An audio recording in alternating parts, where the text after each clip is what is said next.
Yeah. Okay, meeting is called to order. We'll need a roll call to determine if we have a quorum. Excuse me.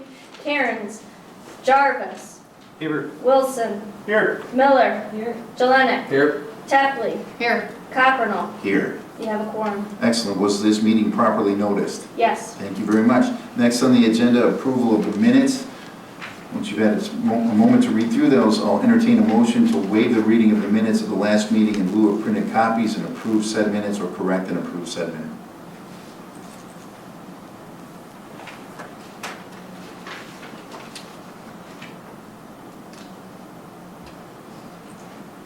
Make a motion to approve the minutes. Motion for Mr. Jelinek. Is there a second? Second. Second from Lisa Miller. Any discussion of the minutes? Hearing none, all in favor, please signify by saying aye. Opposed? Motion carried. Minutes approved. Next, discussion and action items.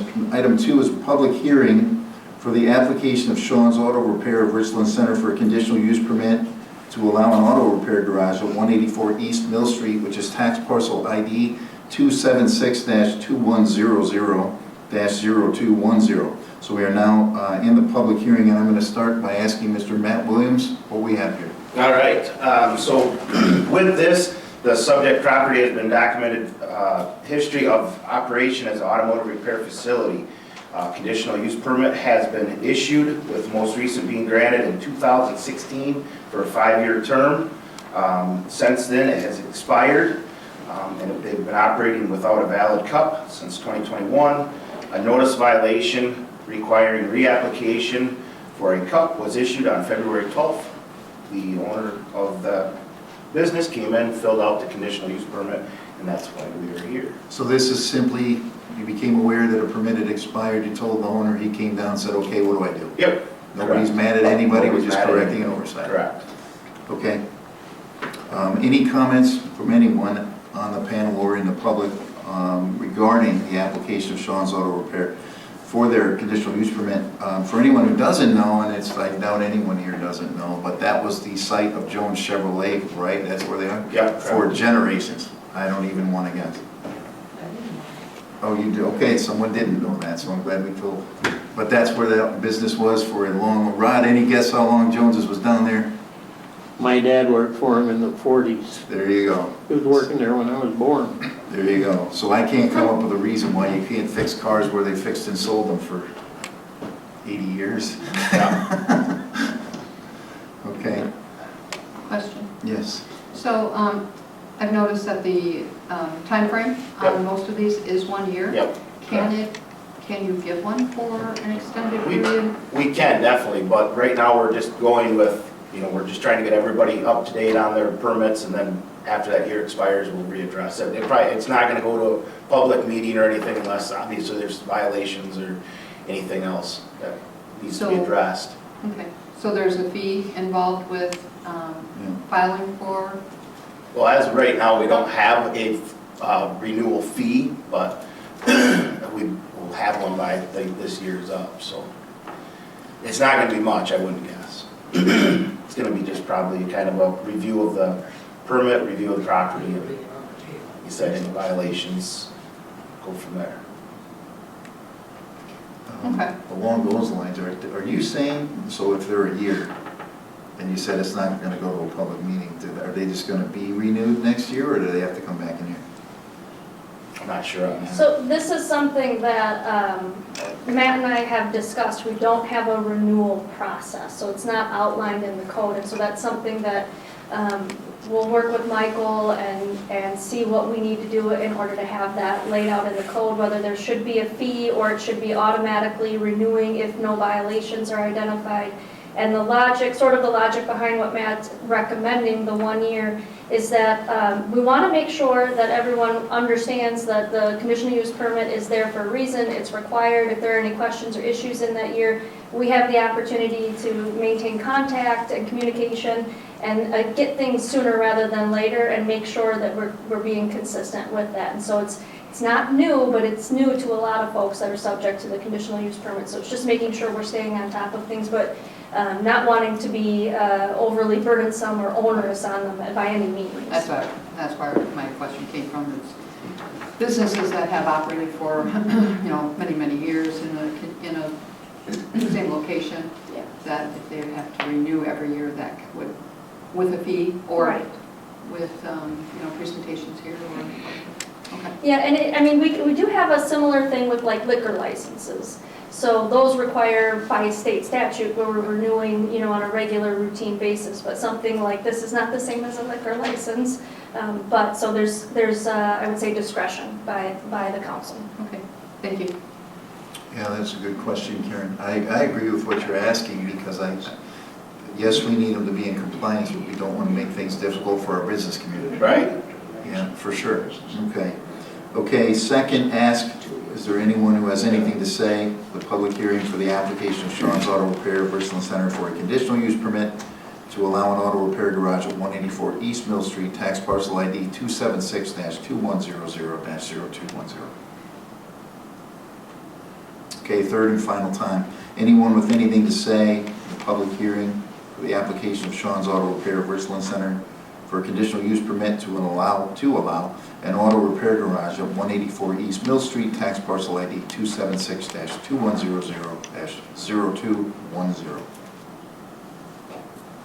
Okay, hearing none, then I'll entertain a motion to close the public hearing for the application of Sean's Auto Repair of Richland Center for their conditional use permit. So moved. Motion from Karen, do we have a second from Lisa. Any discussion? Hearing none, all in favor of closing the public hearing, please signify by saying aye. Aye. Opposed?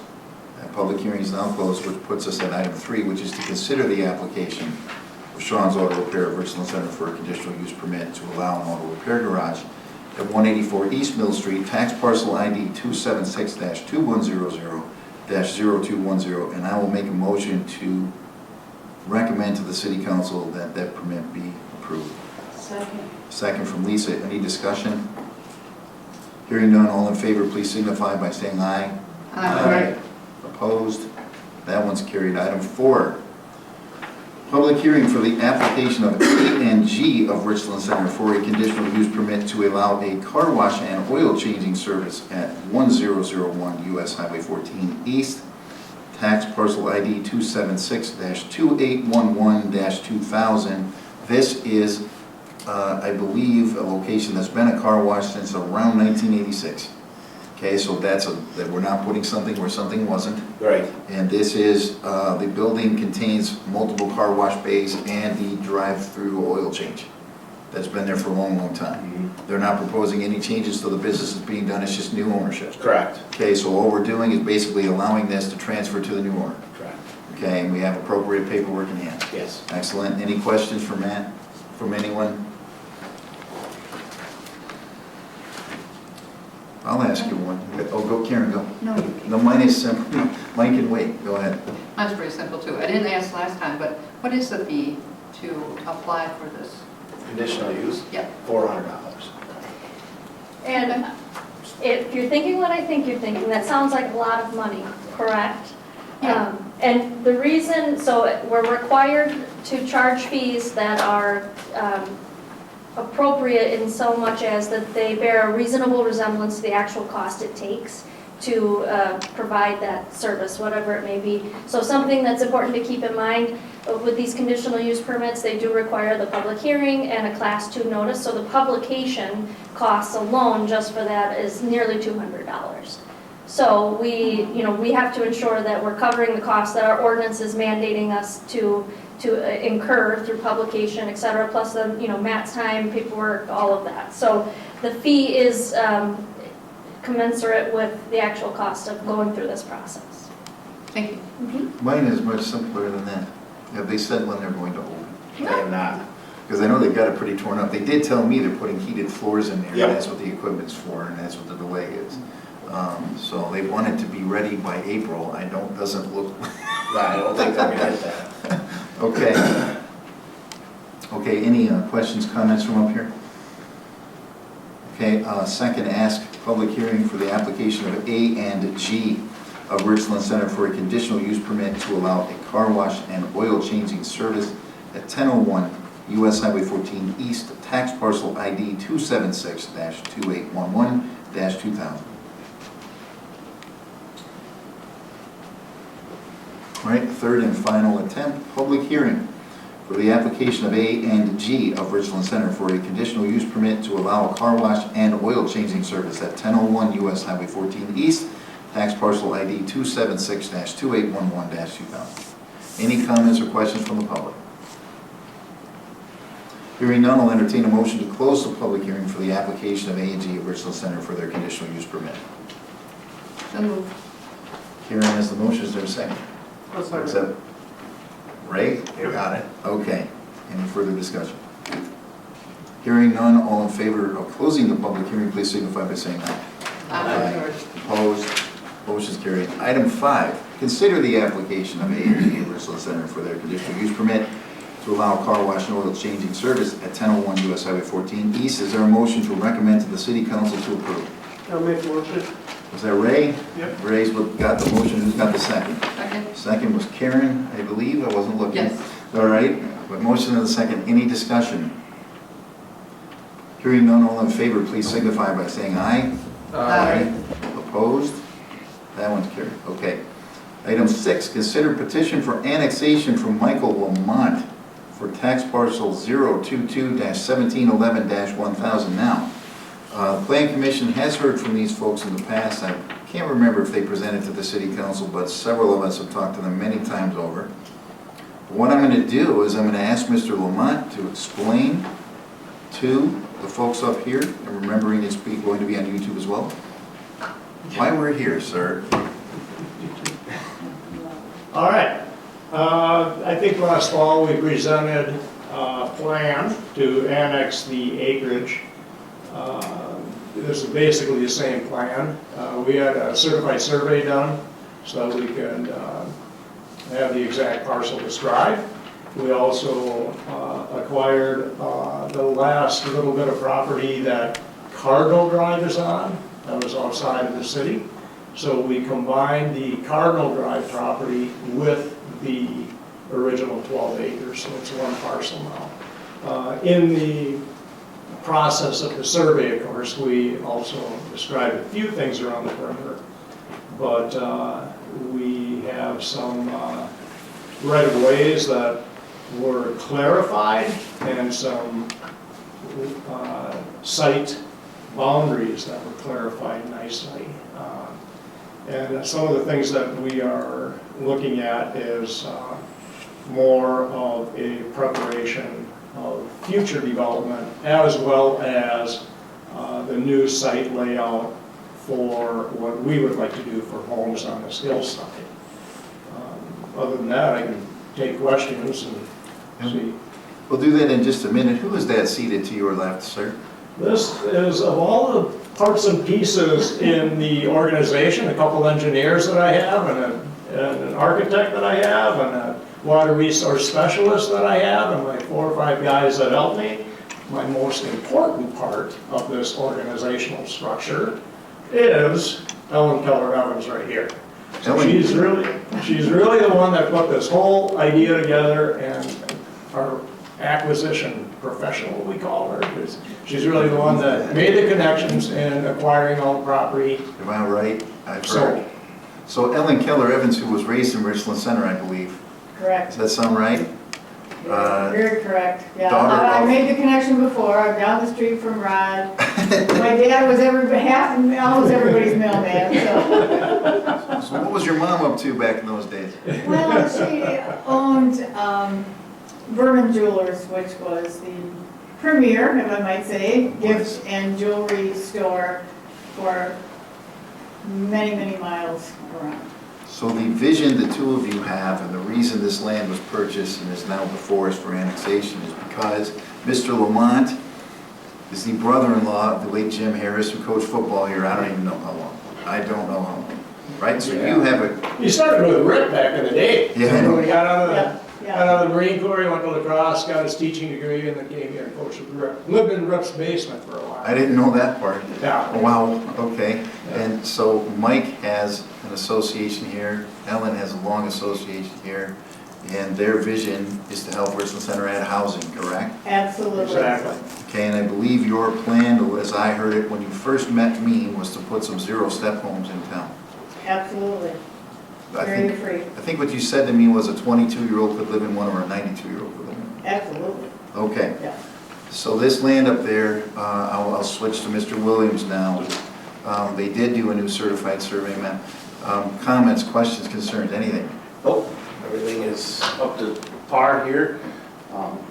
We posted everything accordingly, so we should be good. Okay, and I see on the other side of Mr. Lamont is the Economic Development Director, Mr. Jason Glassbrenner, who I know has also been working closely with the two of you. Jason, do you have any comments, questions, or concerns regarding the annexation of this land?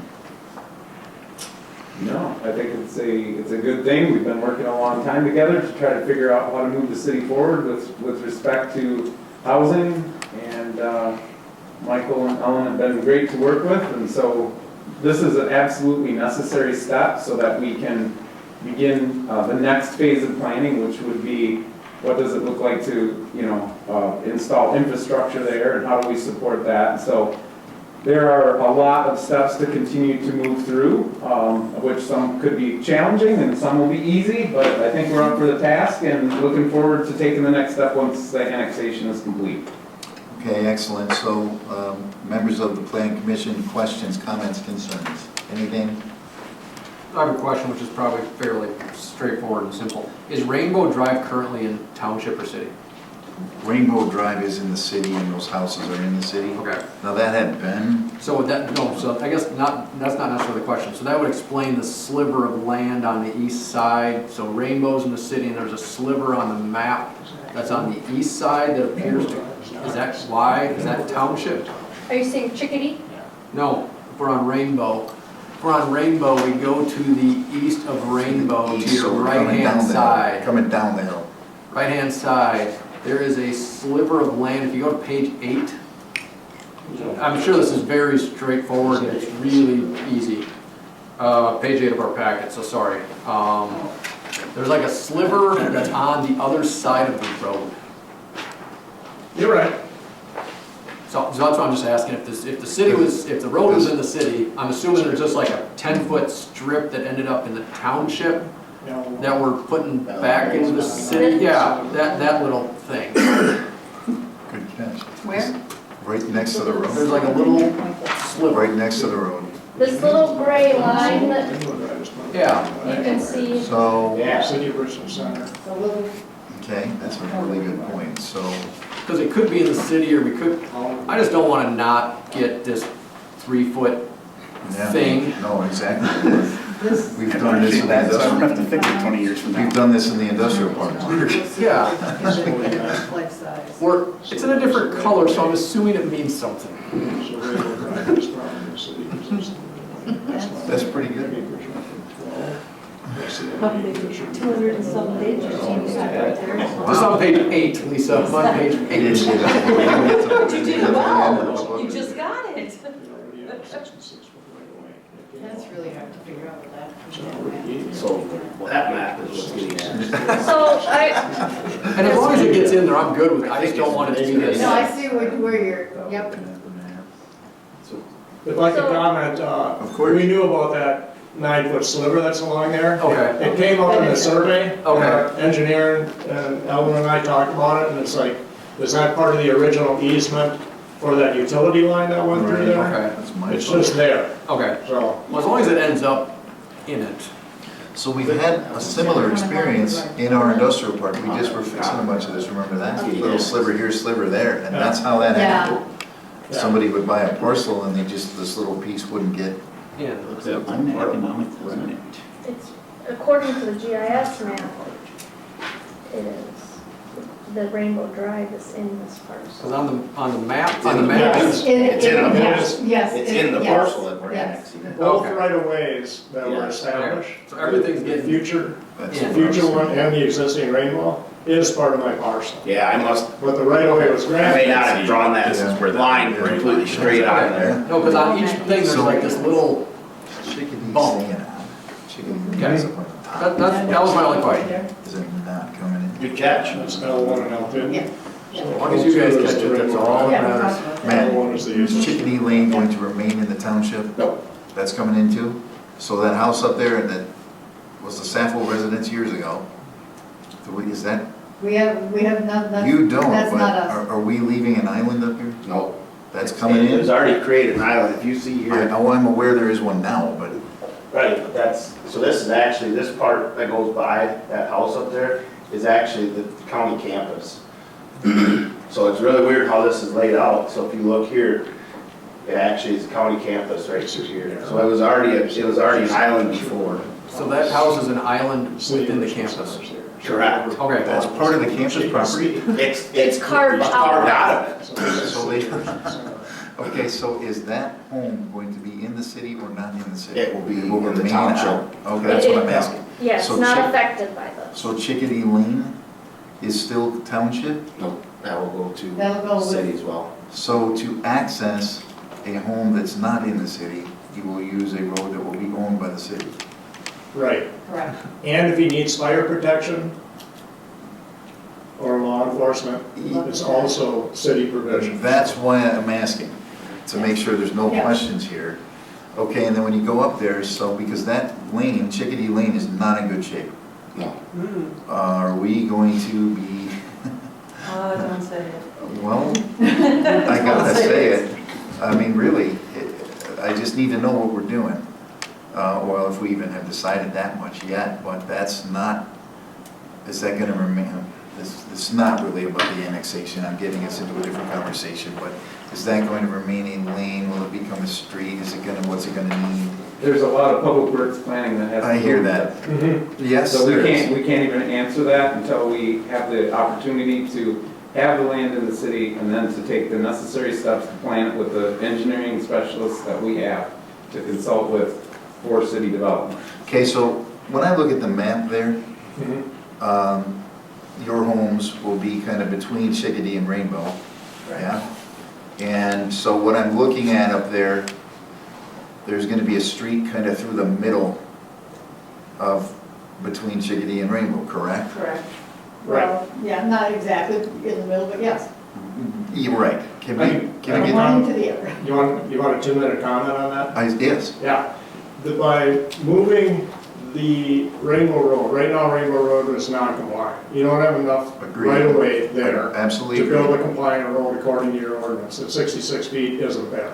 Yeah. So when that water line was originally put in, historically, what we got from JSD Engineering, it goes all the way back to one plat that they did in 2006, that water line was put there because the road was supposed to be to the west of the water line, adjacent to the water line, and have the water line as part of your setback for those roads. In doing that, in relocating our road, what we get is 3 tiers of new homes. So we'll have 3 shelves of new homes. We can have one off the top on Chickadee. We can have one on each side of the new Rainbow Road into its original position, the way it was planned in 2006. The other benefit of that is by moving that Rainbow Road, that non-compliant Rainbow Road as it now sits, your ordinance also stipulates that home sites are back to back. Yeah, Right now, you have the homes along Fern Street there, lots 6, 7, 8, and 9, are wedged between these 2 roads. Correct. And Rosalie Wheat's opinion back in the day was, that's why those sites, those home sites were difficult to sell, is because he had these home sites wedged in between those 2 roads. So what we're doing is correcting and completing 7 steps that happened back in the day, so, yeah. excellent, okay. Other questions or comments from anyone up here? Okay, Mike or Ellen, anything else you want people to hear? Okay. And Matt, you're good? No, no. Jesus, good. Okay, then at this point, I entertain a motion to recommend to the city council to approve the petition for annexation from Michael Lamont for tax parcel 022-1711-1000. So moved. We have the motion, is there a second? I'll second. We got the second, any discussion? Okay, actually, I'd actually like a roll call on that. All right. I can wait till you're done writing. Okay, Wilson, All right, Jarvis, Aye. Cockrell, Aye. Tepley, Aye. Jelinek, Aye. Miller. Motion carried. Excellent, okay. Next, reports and updates, item 7, role of the plan commission. Thanks.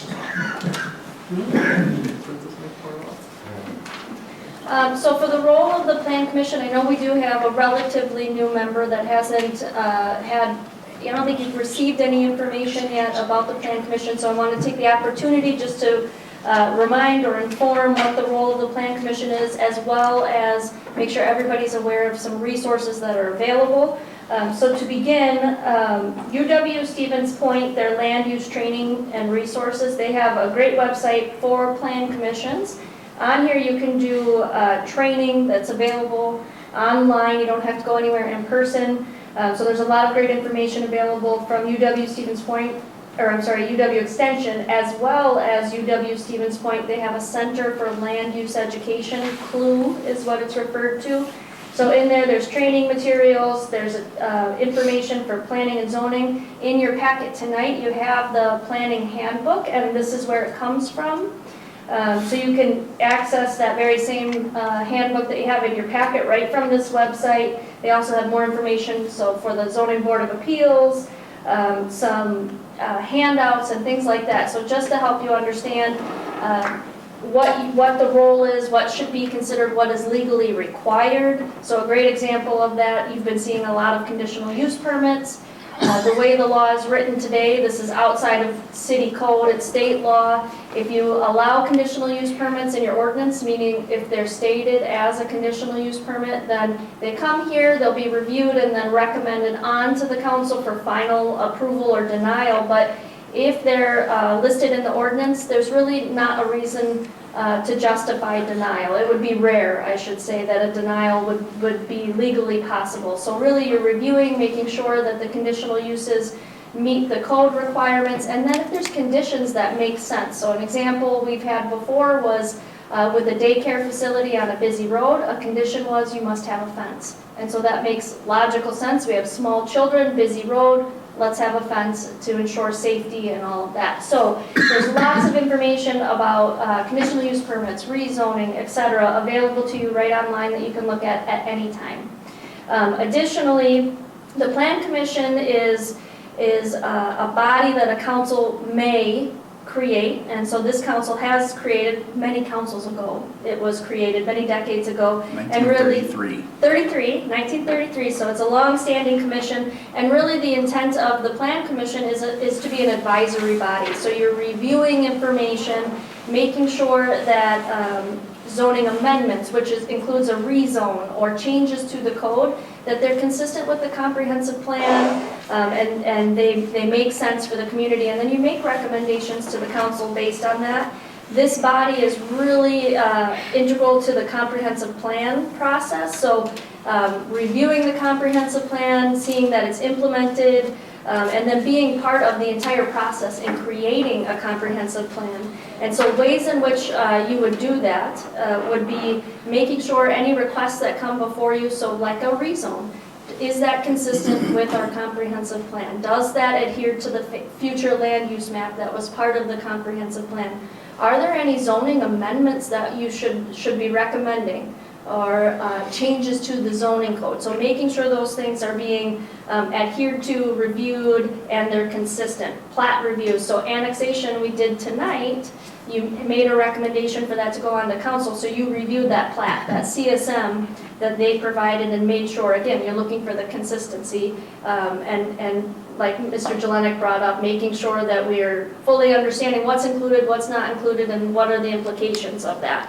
And so really it's a lot of, the Plan Commission's role is a lot of review and then making advisory recommendations.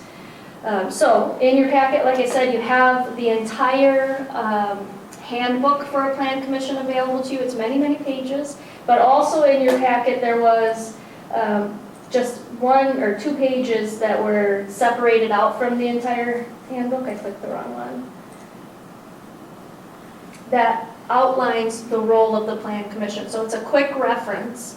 If you ever want to brush up on it or take a look and get a little bit more information than what I just said, that's pulled out for you. So it's a quick look, quick reference there.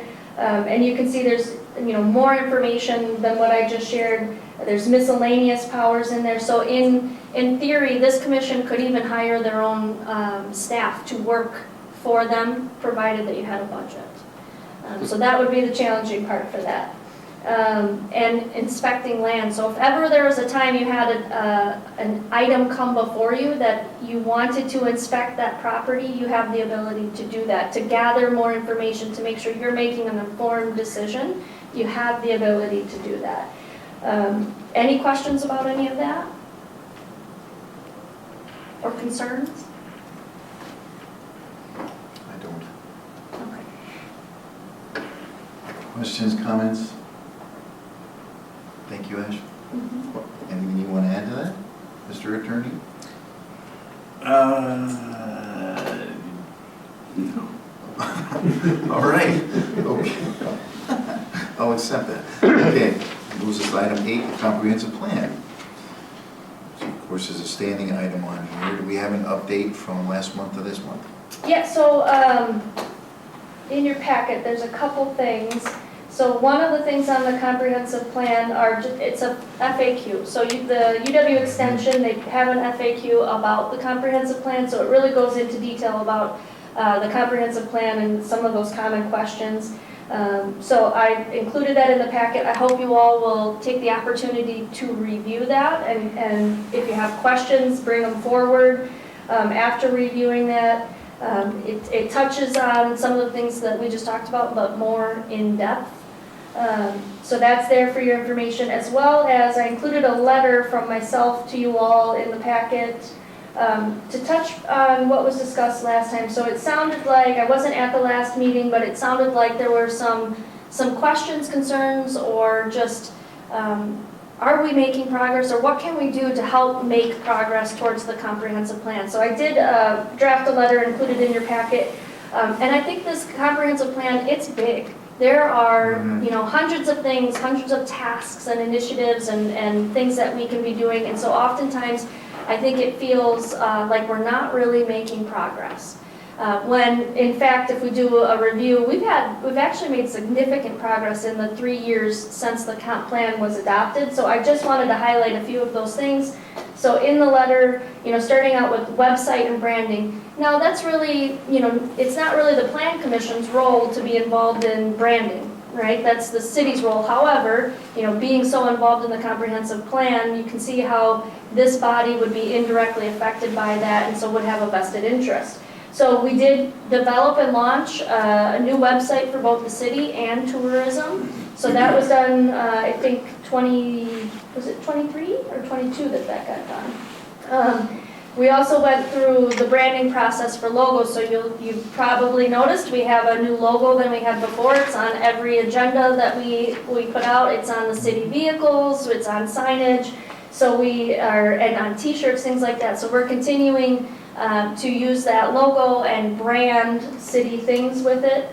And then we've used a photographer just recently. We've worked with other firms. Tourism has established contracts with firms and are implementing marketing strategies, and that's on traditional print, radio, as well as Facebook, targeted ads, streaming services, things like that. Promoting outdoor attractions, that's a big push by tourism. And Airbnbs, VRBOs, that's something that tourism is obviously really involved in from a room tax perspective. One, going to all of the towns, ensuring they're aware of the room tax and encouraging them to implement a room tax if they haven't already. This body has discussed Airbnbs and regulation of Airbnbs. The county has discussed regulation of Airbnbs, and so it's something that's an ongoing process. Under public engagement and events, the first one that's in progress is establishing new public spaces downtown. So if you recall, Mr. Glassbrenner worked with the EPA on some conceptual planning, and part of that planning was to develop a new space downtown where there could be food trucks and seating for eating and all of that stuff. That plan is available on our website. I'll show you where if anybody wants to take a refresher look or a first time look at it. So on the city's webpage, if you go to economic development, we have city plan studies and maps. And so the comprehensive plan lives there, as well as older versions of the plan, a hotel market feasibility study, and then the EPA work that I was just mentioning is here as well as the Parks and Recs Department outdoor rec plan. So here's the conceptual design information, and I'll quick show you that public space I'm referring to. I think it'll be quick and easy to find it.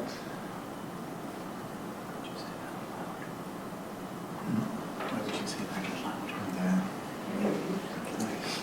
So here's one image of where food trucks could be located in the Quick Trip area with development on either side of that. I think there was another picture that was, this is touching on that. Maybe there wasn't another picture, no? It's that image.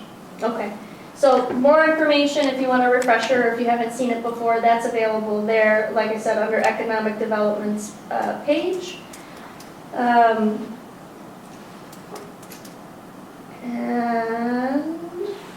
after that, we're working on making things, just like you mentioned, Karen, with how do we make it easy or at least easier for our businesses to do business. Same thing is true for any entity, whether it's the chamber or another group that wants to get a picnic license or do a wine walk, things like that. We're working on improving that application process, making these applications available online, making it easier to pay online for those things. So that's an ongoing effort that we have, which includes the outdoor dining as a component of that.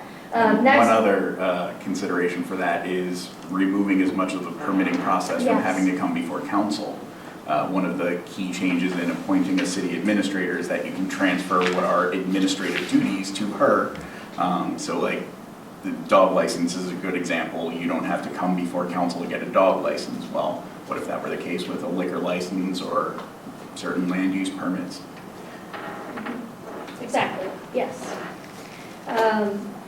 Okay, so then going under development and zoning, and I do wanted to say this is not an exhaustive list. This is just quick highlights of some of the things that we've worked on. Modernizing zoning ordinances, that's something in progress. Our attorney's working with us, Matt's looking at that. It's kind of a all hands on deck, making sure that what we're doing is going to best serve this community and make the most sense and will be much more easily followed and understood by the general public. It's difficult to follow rules if you don't know they exist. It's difficult to follow them if you don't understand what they mean and if there's contradictions within the code.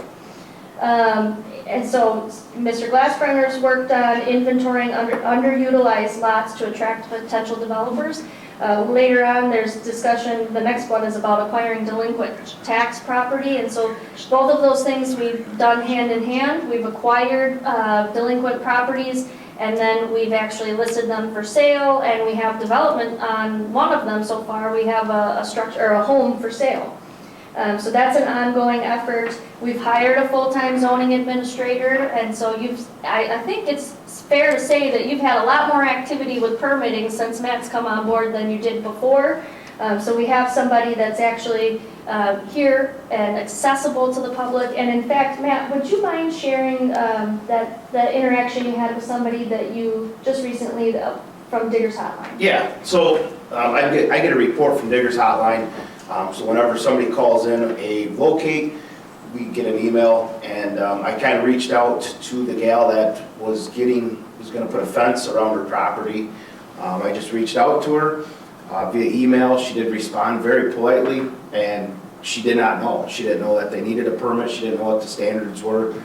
She came in, I walked her through it. We came up with a good plan that would work for our ordinance.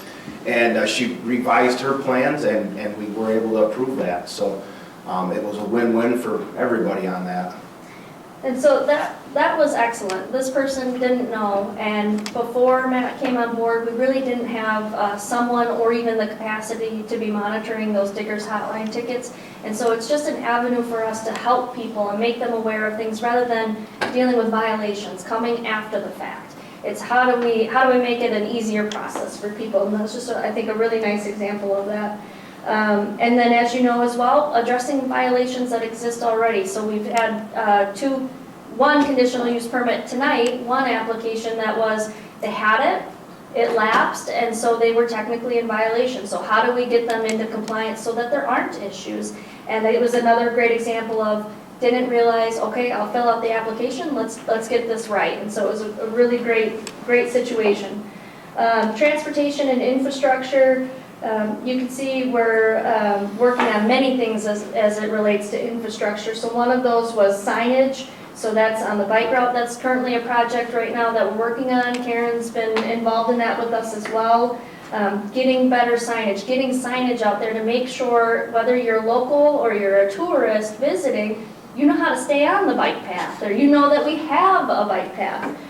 Since we have an exceptional one, we recently went through a procurement process for the taxi, and we're going through an audit process for that right now. And so how do we make sure that that system is functioning properly, is compliant with the regulations, as well as now we have an additional taxi service that's operating to a larger degree than was before. So we have more options. And then conducting assessments. So what's the condition of the infrastructure we have? Where are our high priority areas, because they need to be addressed sooner rather than later. And that's something that in Public Works, Jason is working on right now, working closely with the Public Works Committee and the Parks and Rec Department, identifying all of our infrastructure and assessing the condition that those are in, and then doing long-term planning and ensuring that we're doing things that make the most sense from a long-term perspective rather than a Band-Aid today. And then incorporating ADA compliant sidewalks and curb cuts into all street plans. So that's something every time we do a street project, we are making sure that we're ADA compliant, we've got the proper curb cutouts, and we're addressing that in those street projects, as well as outside of street projects, identifying areas which are problematic. And this is something that the ADA committee has been looking at as well and has a keen interest on. Looking at public relations, another thing that was identified in the comp plan was hiring an administrator. Here I am. Having regular meetings with the city, the county, and the school. We've been having those, whether that was the mayor leading that or otherwise. Those are continuing to happen. We jumped into current times and got a social media Facebook page and Instagram. That was something that the city didn't have until about a year ago. There may have been departments that had their own, but the city as a whole did not have a social media presence, and so we have one now. Please, everybody follow it. And we're continuing to utilize, the radio, the newspaper. We use Teams for council meetings and other meetings, trying to make it more easy for the public to participate in their governance. And then almost last, about land use and recreation. We talked about it, I mentioned it earlier about the future land use map. That's something that is being considered in the actions taken. The outdoor recreation plan, that's something the Parks and Rec Department does, and they're actually in the process right now of updating that. It'll be next year when it needs to be adopted. Wayfinding system developing a wayfinding system to enhance park accessibility. So part of that we touched on, which was the signage for the bike paths, but overall signage in our parks. We have a lot of acreage available to the public for use and in our park system. I think it's about 300 acres. And there's, mountain bike trail, there's regular walking and bike trails, there's kayaking, there's all kinds of things that are accessible through our park system. And so making that, having better signage for that is a benefit. As well as entrance signs. We did the city entrance wayfinding signs and some other wayfinding signs around the city that you all, I'm sure, have noticed, whether that's to the remote control airfield or the lots of different things that we just didn't have signage before. And then there's also, right now, we're in the process of conceptual planning for an inclusive park system. And this is in collaboration with Mike Hardy at Simons. So we have a potential partnership there and a potential donor for that initiative. So staff are working on the conceptual planning for such a thing. And an inclusive park is beyond just it can be looked at beyond just certain physical disabilities or limitations, but also sensory limitations and age. So an inclusive park can serve ages 0 to 100. So that's being evaluated and pursued.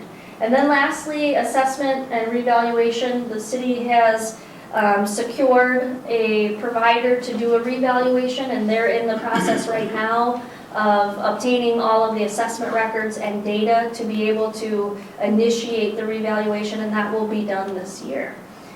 So like I said, this isn't an all-inclusive list, but it is sort of a high-level summary of some of the work that's been taken and achievements thus far. So I am heartened by our progress, but certainly, you know, there's a lot more to be done, and I think it's important that in any way you all can to help complete that, it's important. So that might look like taking a look at the comprehensive plan and that checklist that's been provided before and making recommendations. So if it's a recommendation for a certain department, making that recommendation to me and I can look at that and evaluate from an operational standpoint if it's possible, or if it's a program or something like that to get something done, making the recommendation to either the appropriate committee or the common council as a whole. That was good. That's a lot. That's a Anything lot. else you want me to say? It is, it's a lot. Comments from the left? Comments from the right? No, it's very good to see it Mm-hmm. in a bullet form under those headings, because when you look through this, you know, while some of it's highlighted, you kind of get lost in Yes. the It's a lot. sea. Yes. Okay, so I think on the agenda, I'll be quiet till the next. Is that, anybody? Well, Yeah. Go ahead. Just looking at on the agenda.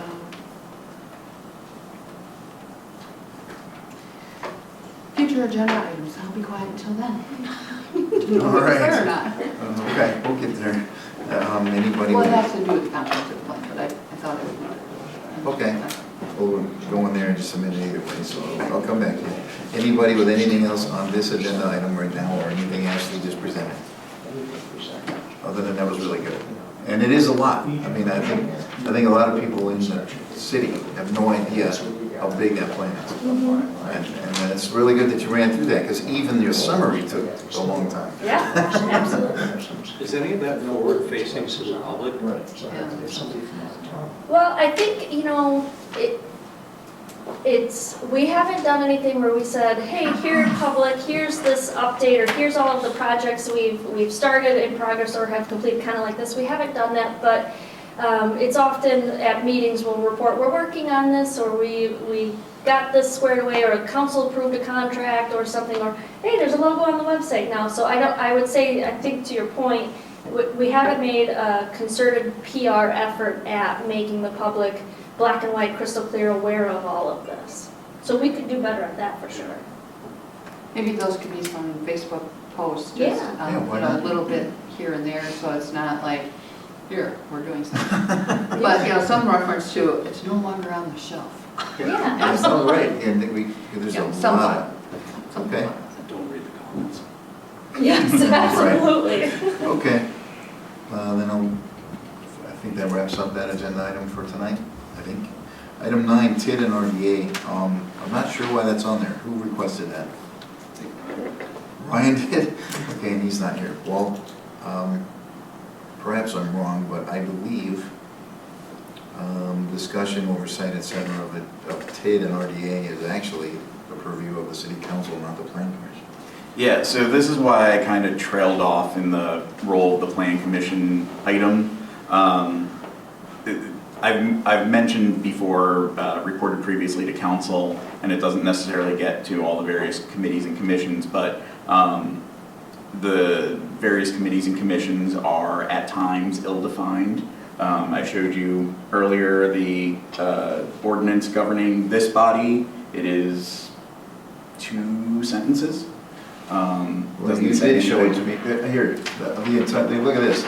This is what you need to know about the Plan Commission, and that has existed as it is written, of course, as we said earlier today, since March 30th, 1933. This is the whole thing. 51.01 there hereby is created as of March 30th, 1933 for the City of Richland Center, a city planning commission. Such city planning commission shall be appointed and have the powers, and the members thereof shall hold their terms of office as provided by section 62.23 Wisconsin statutes, and that's the whole thing. So, there you go. Now, 62.23 is pretty robust, but without going to the state statute and reading through all of that, you wouldn't necessarily know what this body is meant to do. Further complicating that is the idea of home rule, which is basically the legislature has dictated that each governmental subunit should have the most possible control over its operations unless it deals with a matter of statewide interest, in which case they pass a state law that trumps anything that we try to do here. So the TID and the RDA, if those are things that the council would like this body to have oversight over, that's something that the council can do. Yeah. But it hasn't been done. That's not written down anywhere. And to your point earlier, intuitively it makes more sense that those matters be reported to the finance committee. So For TID, I think.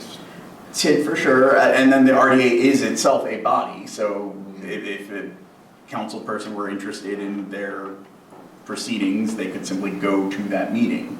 The RDA has not needed to meet in quite some time, and certainly we, you know, in all the discussions we've had about the potential for conversion, it's very much been a goal to be a collaborative process. We would not simply go to the RDA and say, hey, you're done, thanks for your service, wrap it up.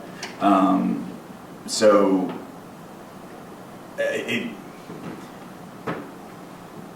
one of the, and spoiler alert, Karen, this is something that we're going to be discussing in the ad hoc committee for the rules of the council.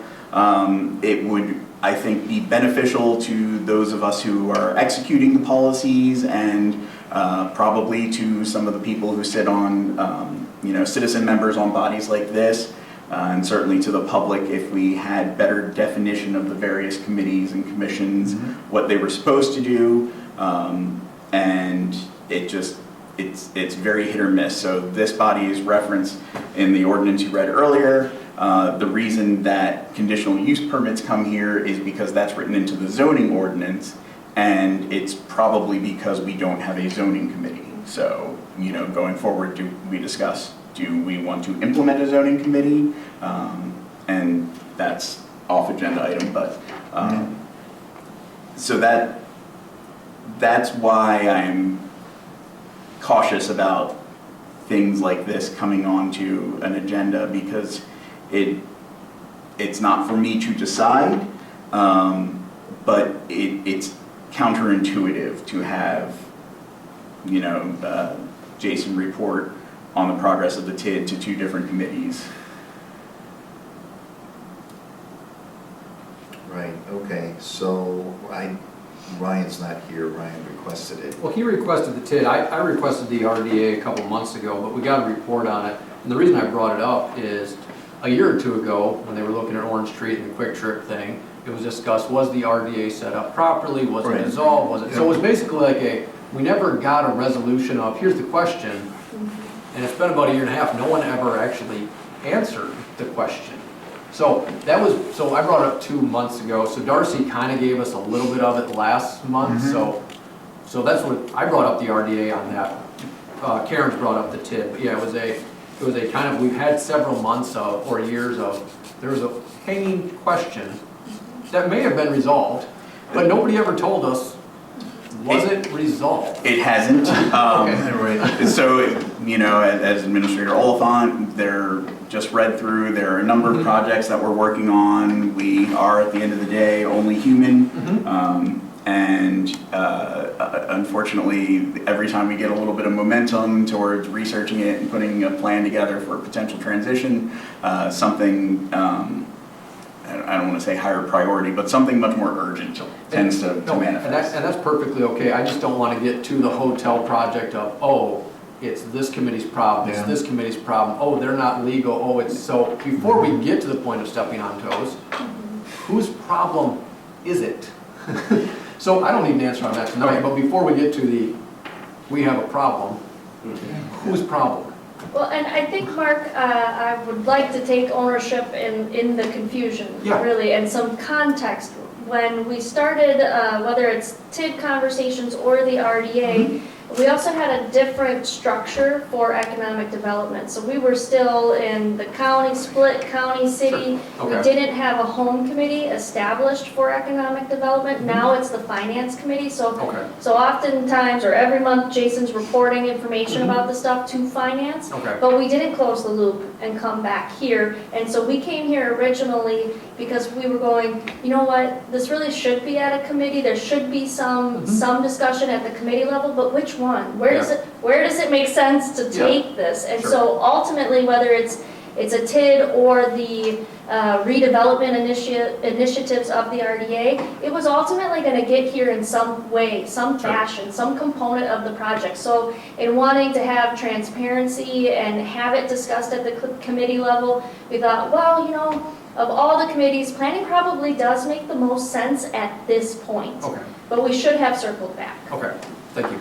So this really doesn't need to be like a standing item, because that kind of sounds like what happened. No, it was really just That's, we talked about it, and then Okay. we stopped talking about it. okay, So okay, I don't think it needs to be a standing item. okay. And then TID is, I think it's similar. yeah, we'll have times when we'll need to discuss a project, but just generally speaking, there's not going to be a TID update. Right now, the only TID update I have for you is there's still one for Panorama. We don't have another one yet, up and going yet. Okay, anything else on item 9? Okay, item 10, other, well, just to, I guess I might as well just segue. I don't know if Jason's heard from him yet, but I talked to the builder at Panorama about a week ago. He's full steam ahead. He says he'll be digging in the spring, and he made one amendment to his blueprint that had been approved by the state. Therefore, he's waiting for approval of the amendment. If you drive up there, you will see the first piece of equipment sitting there. And he told me, yeah, he said, we're gonna dig and get the foundation in on the first one and get the other one going. So, that's the last update. Have you heard from him yet, Jason? Matt and I have been trying to tag team that connection, just in wanting to see kind of a project committee come together. So it would involve Dwayne, some of the professionals that he's relying on for the development of Panorama Buildings 2 and 3.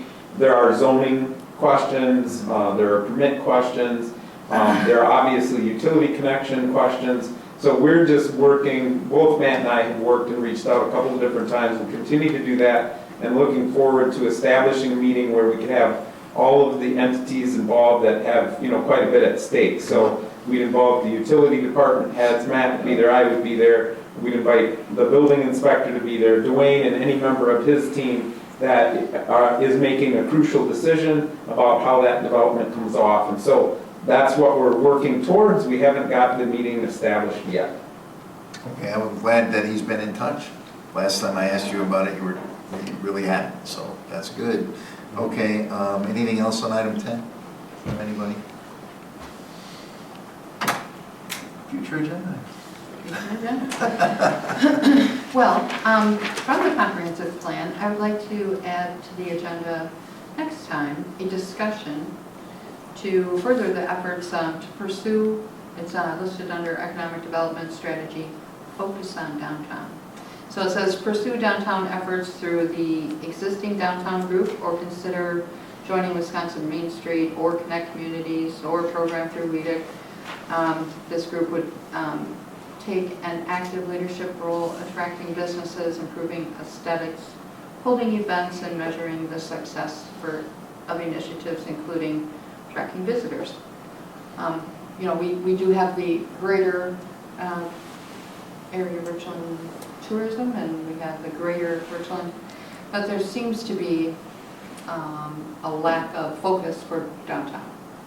So I know I've had several conversations with others in our community about the possibility of, Jason and I have had conversations about, you know, the Connect community. I'm not sure, just like I said, maybe form a group or discuss about forming a group, so just open the door for maybe something further on this, because we do have downtown folks that are kind of going, what about us? I don't know if you want, they're downtown folks, so. No, it's true. Anything else on that? Any other future agenda items? I have one, Mr. Mayor. Yes, please. So this body last month recommended a conditional use permit that went to council. There was discussion. It turns out, long story short, the use of the property that was reported to this body does not conform with the use of the property that was reported later on. That caused me to research the issue to determine, what that use may fall under, and that led me to the realization that under the current zoning ordinance, it's not allowed at all. So theoretically, this petition, this application should be denied entirely because it is not a legal use. However, it is not a legal use because the ordinance specifically spells out a ton of different uses, but not the one specific use that we ran into. And so I think as we continue our efforts to modernize the zoning ordinance, one measure that we could take in the near term is adding a provision as appropriate to the various places in the conditional use permits. Something along the lines of, at the end of this exhaustive list of things that you can use a property for, or any like use as determined by the Planning Commission and Council, so that way, it is a semi-industrial sort of thing and kind of a dispatch center. It's similar enough to like an HVAC company that, it should be allowed, but because it is not an HVAC company, technically it is not an approved use. So I'll be evaluating how best to effectuate that. I hope it won't take too much, just a ordinance basically tacking itself on to the end of every other ordinance where it might apply. But just know that is a project that I'm working on. So as things are written right now, do we have an application for a conditional use permit that we need to deny, that the council needs to deny?